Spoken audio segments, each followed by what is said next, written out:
Hey everyone, thank you very much for tuning into my talk. My name is Alex Landau, and I'm a software engineer at Rover. This talk is all about making observability frictionless.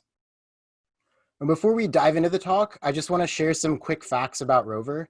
You can kind of think of Rover as like the Airbnb for pet sitting. Basically, we match pet service providers and owners with their needs. We're the global leader in the pet care space. Now, a lot of this talk is about an evolution that's been happening in our engineering culture. One of the things I've enjoyed most about working at Rover is our culture of introspection and growth. And I hope that that's going to be evident from the talk today. If there's one thing I want you to take away from this talk, it's that investing in observability is important because it brings tangible business value, but it must be a shared goal as your organization scales. To accomplish this, the tools and processes that you use must be frictionless, meaning that they're really easy for developers to adopt, and you must put in place the right incentives to encourage adoption. I think it's important to begin with a justification for investing in observability efforts because it's not always easy to get budget to work on those efforts without a solid business reason.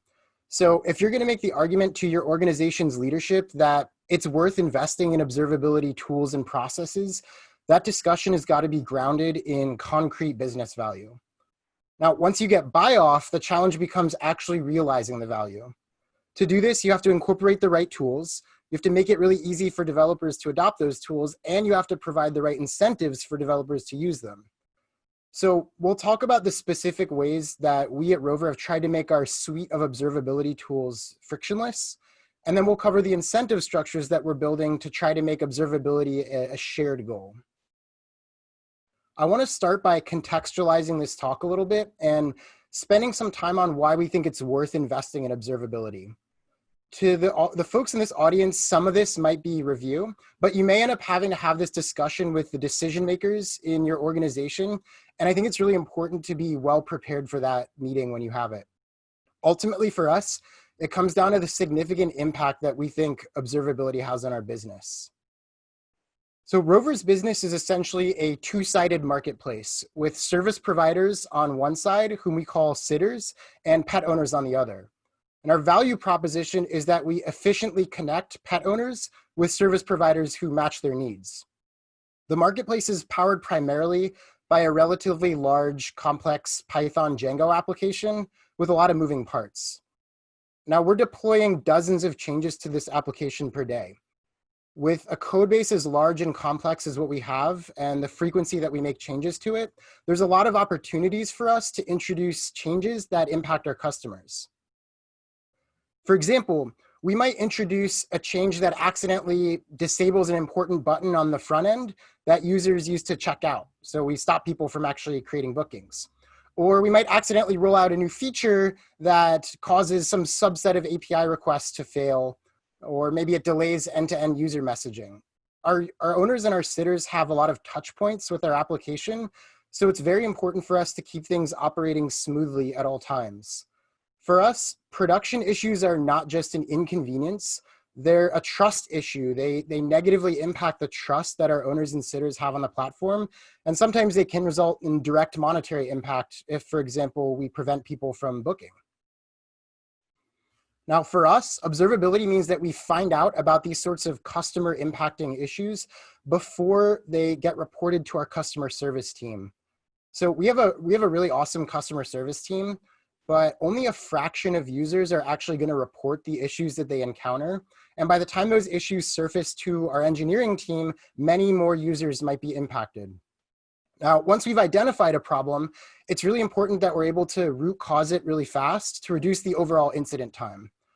This is more complicated than it might seem with a fairly large, complex application like we have. Lastly, whenever possible, we want to try to proactively identify when there are trends that might impact customers in the future. For example, if we have a performance problem on an endpoint that doesn't get used much today, but maybe it will be rolled out to more customers or markets in the future, and maybe it'll become more taxing on our database at scale.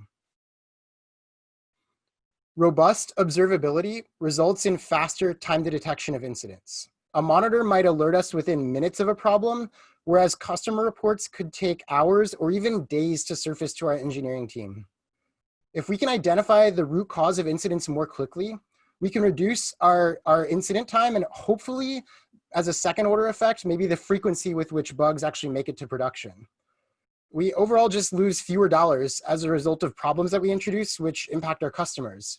Now, if you can assign even an order of magnitude estimate to the currency cost per time unit of an incident, you can really start to quantify how much money you can save by reducing the incident detection time and the mitigation time.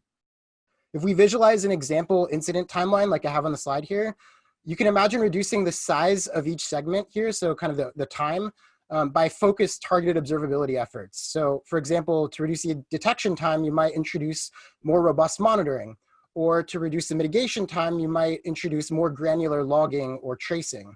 And when you do this, you can really start to realize the business value of investing in those efforts. Now I want to illustrate this kind of business value calculus with an example. Let's imagine a hypothetical marketplace business, which I'll just call widget store. And let's say that the average value of a transaction in the widget store marketplace is about $10. Let's also say that the primary funnel for widget store is its search page, which means that's how most of the transactions actually end up getting completed. And let's say that the search page has about a 30% conversion rate. So that means that widget store expects around 1 in 3 searches to actually result in a transaction getting completed. Now, imagine widget store normally gets about 10 searches per minute, which means that on average, normally when things are operating smoothly, they expect to see about 3 transactions getting completed per minute. If the widget store search page goes down for about 2 hours and they don't find out about it until the customer service team informs them, that's about 3 transactions per minute that were lost for those entire 2 hours, which is about $3,600 in lost business. Whereas if there was a monitor that detected the incident within 5 minutes, let's say, the business loss is only $150, which is an order of magnitude less.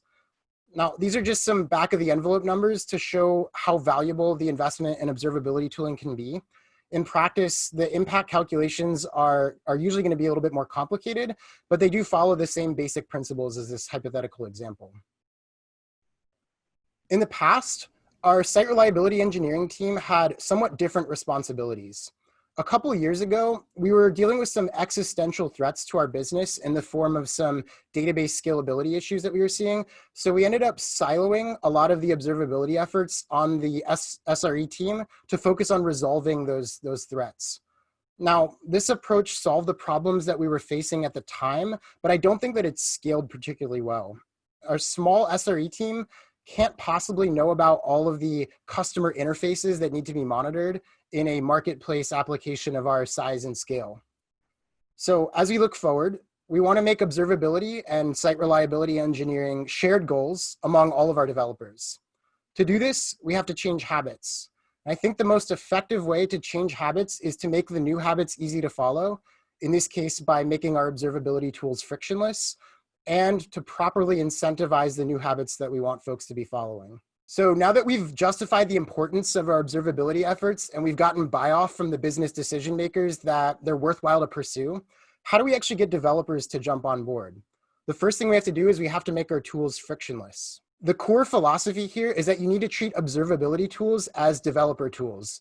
What this means is that they should be a core part of the development process, just as important as things like unit tests and code reviews. The value of these tools should be evident to developers using them. It should feel good and empowering to use the tools and not burdensome or like checking off a policy box. Lastly, it needs to be extremely simple to use the tools within the existing developer environments and workflows. Developers shouldn't have to jump through hoops or like special case their environments to accommodate observability tooling. Now, I've been using the term observability tools a lot, so I want to make it more concrete by talking about one of the most important tools that we have, which is our application custom metrics. So we use statsd for instrumentation, and we send our statsd metrics to Datadog when our application's running in production so that we can build dashboards and visualizations and monitors around those metrics. I'm sure a lot of people in the audience do something very similar. In the past, we basically stubbed out all the statsd instrumentation when we run the application locally. so that the stats metrics just get logged to the developer console rather than going to Datadog. And this helps developers know that a metric is going to get emitted when the application runs in production, but not much else. It doesn't really do anything useful beyond just a sanity check that the metric is going to work when the application is running in prod. There's kind of an immediate anti-pattern here where the code behaves differently in dev than it does in prod. So we don't really have dev prod parity with this particular observability tool. More importantly, developers have no way to visualize their metrics before they ship the code to production. So if we're going to say roll out a new feature, and we think we've added a lot of useful instrumentation, there's really no way to build out a useful production dashboard until the code is in hands of customers. Because the metrics behave differently in dev and they're not all that interesting or useful in that context, observability starts to become an afterthought during the development lifecycle. We train our developers to think about it only after the code ships rather than during the development process. To address this problem, we introduced a way for developers to send application custom metrics from their local environments to a dedicated sub-organization in our Datadog account. This allows them to visualize and explore application metrics as they would look in production by exercising those workflows in their local dev environments. It also allows developers to build out robust dashboards for new features entirely from their local environment before the code even ships to production. They can use a dashboard export feature that Datadog provides to bring the dashboard into production once the code ships. The way this works is they just build out the dashboard in the dev sub-organization, and then the export feature will give you the dashboard as JSON, and then you can just import it into production when you ship the code. Now, this is a fairly new change, so I don't have specific data for you on the impact, but I can tell you that when we surveyed developers in the past who were working on building out instrumentation, a lack of a visibility in metrics in local dev was a major pain point that people had.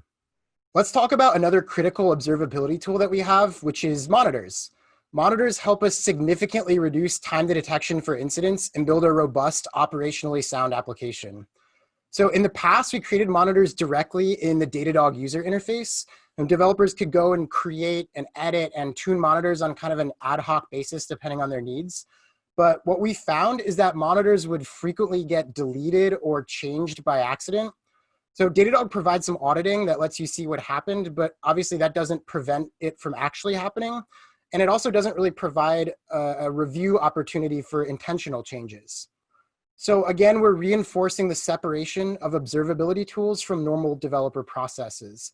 Monitors only exist in production. They're managed in a completely separate tool from developer environments, and they can't even really be created or tuned until the code is running in production. There's no baked-in opportunity for review during the development lifecycle. In today's world, we manage all of our monitors as infrastructure as code using Terraform, which is a technology from HashiCorp. Changes to monitors follow a very similar process to changes in our web app.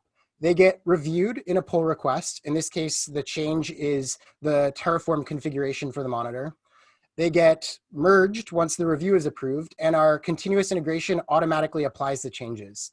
Now, in this case, we just do a Terraform apply, and we apply the entire suite of monitors that we have to both the production Datadog account as well as the dev sub-organization, which allows developers to play around with monitors using the metrics that they can emit from their local developer environments.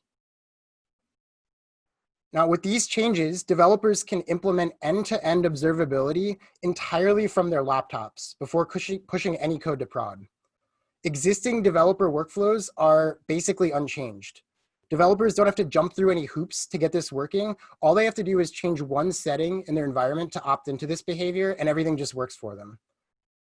We aspire to have parity between dev and prod for as many developer tools as possible, and I think that this is about as close as you can get for metrics and monitors, which are kind of our core observability tools along with logging. I haven't mentioned tracing here, but you could imagine a very similar setup to send traces from local developer environments to Datadog, let's say, if you're using the Datadog APM, if that's something that's useful for you. I also wanted to mention that evangelization of tools is an important piece of adoption.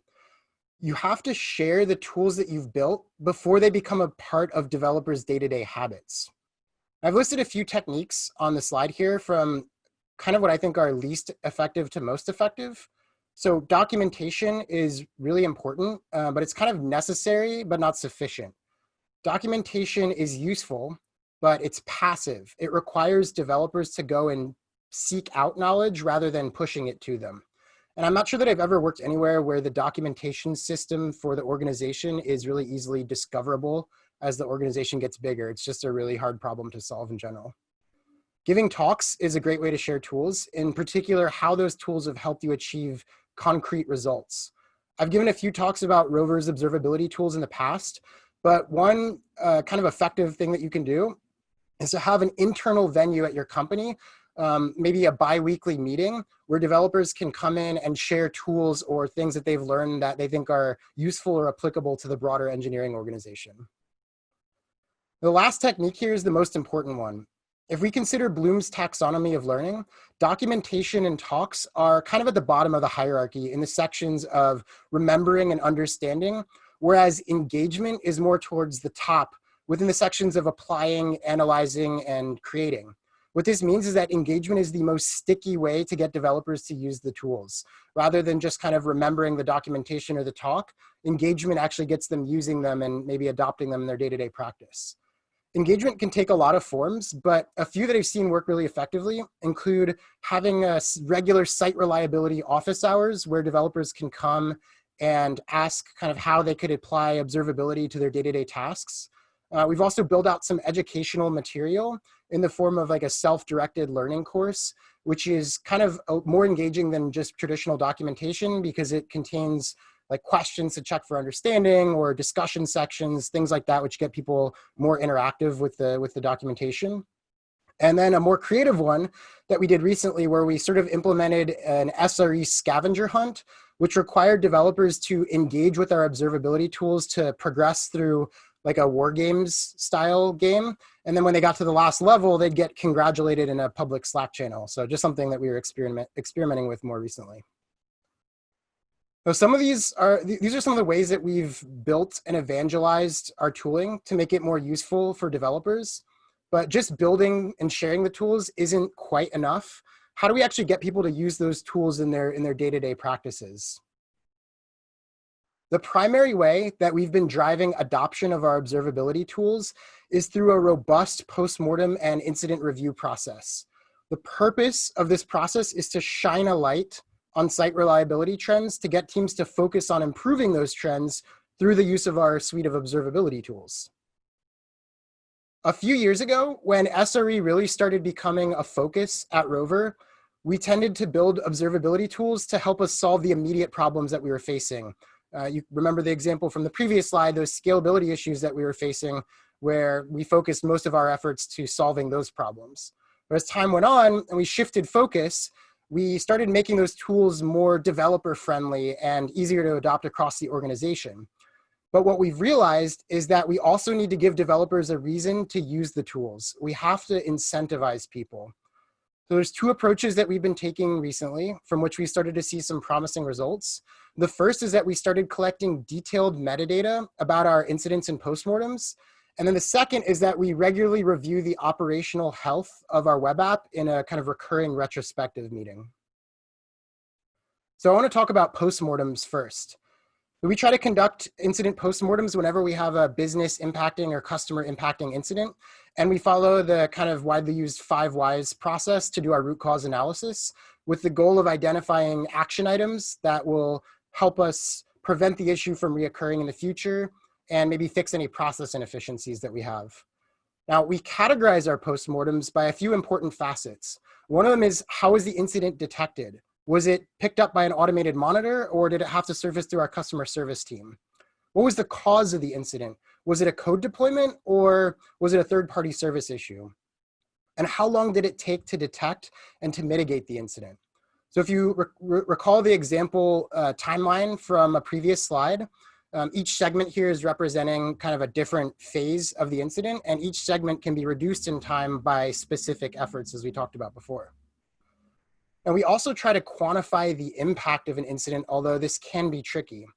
It's rarely straightforward to derive that currency value impact from the incident, although you can definitely estimate it, as we did before with that example. But again, even coming up with an order of magnitude estimate is really helpful. And we've actually found that when we push our engineering managers a little bit, they're able to come up with some pretty accurate numbers. In fact, one of our engineering managers recently came up with kind of a model where you can plug in different parts about the incident and get a dollar value impact estimate. So when we look at this kind of postmortem data in terms of trends, it helps us see where there might be gaps in our observability or site reliability processes, and it kind of tells us where we can focus our efforts for maximal impact.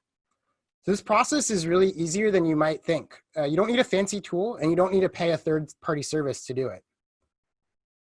To emphasize how accessible and valuable a robust postmortem process can be, I want to show what we actually do, because we've realized a lot of value from it with minimal development and maintenance effort. Now, after an incident is concluded, our incident manager will fill out a Google form, which captures all the metadata that we talked about on the last slide. The Google form is linked to a spreadsheet, so when you submit it, it creates a row in that spreadsheet that contains all of that data. This kicks off some really simple Google Apps automation scripts, which create a Google Doc that'll serve as the postmortem document for the meeting, and a Jira epic, which is where we'll track the action items that come out of the postmortem. Jira is a tool by Atlassian for work item tracking. We also sync the spreadsheet with the data warehouse so that we can look at those trends over time as we collect more incidents. I just want to emphasize two things about this. The first is that all of it took about a day's worth of work to set up. It was a huge improvement over our previous process, which was basically a giant Google Doc with ad hoc incidents being added to it in kind of a free-form format where we weren't really capturing metadata. And it also costs us nothing because we're just reusing a bunch of things that we already use for our corporate applications. The second thing here is that this process automates a lot of the mundane boilerplate that's associated with the postmortem process. And so it drives improved engagement and kind of reduced time commitment from people when they're participating in this. And that's very important because we need participation from everyone in the engineering organization for this process to be effective. My bet is that many folks in the audience would be able to set something similar up and start gathering data about your incidents if you don't do it already. And you can really quickly see how valuable that data can be. When I set this system up originally, I actually went back over a year's worth of our incidents and kind of fed them into this system to start looking at the trends from our historical data and seeing how that data could be useful. Now, as we review the postmortem data, these are some of the things that we're looking for. First, we really want to aspire to having all of our incidents detected by monitors. It's not super straightforward with an application of our nature, but that doesn't preclude us from trying. We just have to be a little bit more creative about it. We also look at the time to resolution and the mitigation to see if our observability tools are actually helping us to debug issues. Because if not, then maybe there's some gaps that we have in the tooling or things we can improve about our incident response. And we also try to estimate the business impact that the incidents have to understand where we can best focus our efforts. Rover's business is a marketplace, as we talked about before, which means that the funnels, the places where users interact with the platform, are the most business critical areas. So if we introduce problems in, say, the search page or user sign up or the booking flow, those tend to have outsized impact on the business. So if we're looking at business impact with our incidents, we can start to see where we should spend the most time putting up safeguards or testing when we're rolling out big changes. The incident trends that we talked about get reviewed in a bi-weekly retrospective where we kind of look at the overall operational health and review the incidents. And we try to identify common causes of incidents over the review period. And the goal here is not to assign blame or even to be too prescriptive about solutions, but rather, again, to shine a light on recurring issues so that the work can be prioritized appropriately. We try to invite our engineering leadership at the director level, and we also have all of our engineering managers there. And then whenever possible, we try to include product because we think it's important for the product organization to be aware of the business impact that engineering incidents can have. So this retrospective is also fairly new for the organization, but we've already seen some positive impact. For example, we see more of a focus on operational excellence work from our teams, more improved monitoring, more attendance at office hours, and some more rigorous practices around our deployment and mobile app releases. Culture shifts are really difficult. We don't just want to improve our monitoring. We really want to change the operational posture of our organization and ingrain observability into our day-to-day thinking, not just on the SRE team. A lot of this might be review for folks if you come from like a services background or a company like maybe Amazon or Google, where site reliability is really ingrained in the engineering culture. The image that you see on the slide here is this service reliability hierarchy from Google's SRE handbook, which is free and available online. So you see monitoring and incident response and postmortems all at the base of the pyramid, which is what we've spent most of the time talking about today. And what that means is that we have a long way to go towards creating things like team-wide goals or eventually error budgets or service level objectives for our teams.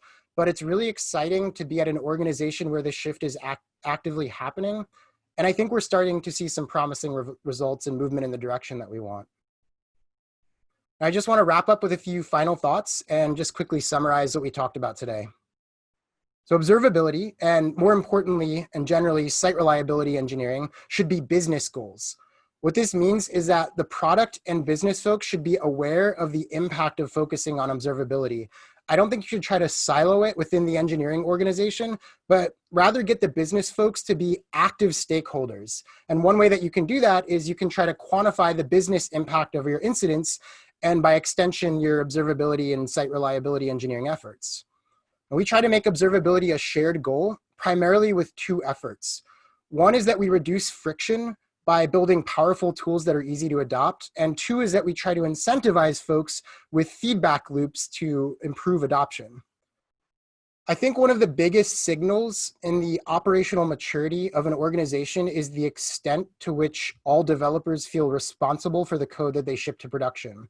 The more developers are thinking about site reliability as part of their day-to-day engineering practice, the more operationally sound the organization's going to be, and the easier it's going to be to scale up your business. Thank you very much.